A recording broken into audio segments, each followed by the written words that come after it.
We're here today with a Hawthorne author from our spring release, Goat Water is Not What You Think, the Montserrat Island Life of Two Hoosiers and the Volcano Which Ended It. Carol Elrod is here, the author, a former reporter on the Indianapolis Star who chucked it all with her husband Ed and headed to a tiny island in the Caribbean.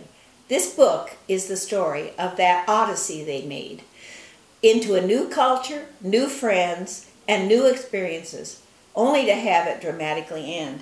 Carol, tell me what it was that sent you to Montserrat.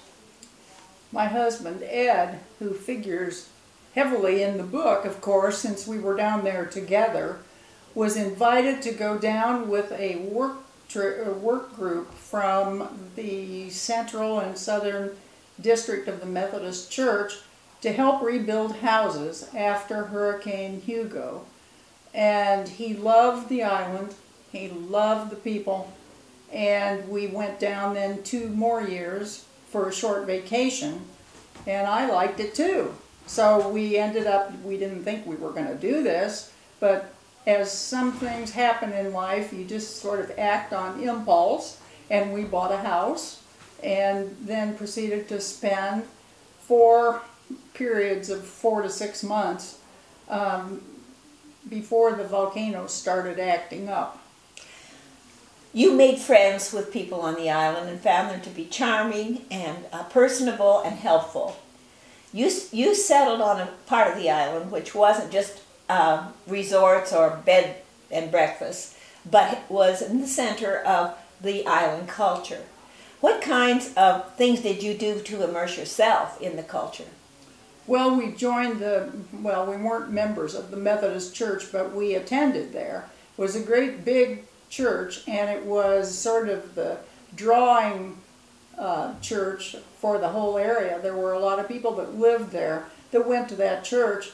So I sang in the choir, and I was one of, I think there were 3 other white people in that church choir. So I got to know a lot of the people really well. And there are stories in the book about the choir director having a hard time to keep the ladies from screeching when they sang. And I love the story of the bats flying around above everybody's head, and about the choir robes and all the hoopla and kerfluffle, as you call it, over what those robes would look like and who would sew them.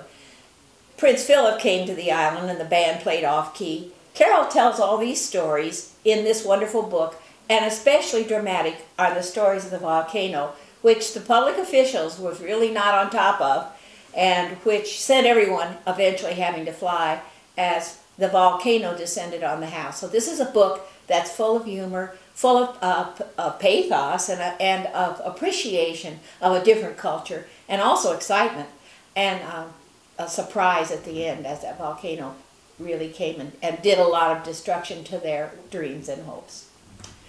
So you can get this book from Amazon or get it from hawthornepub.com.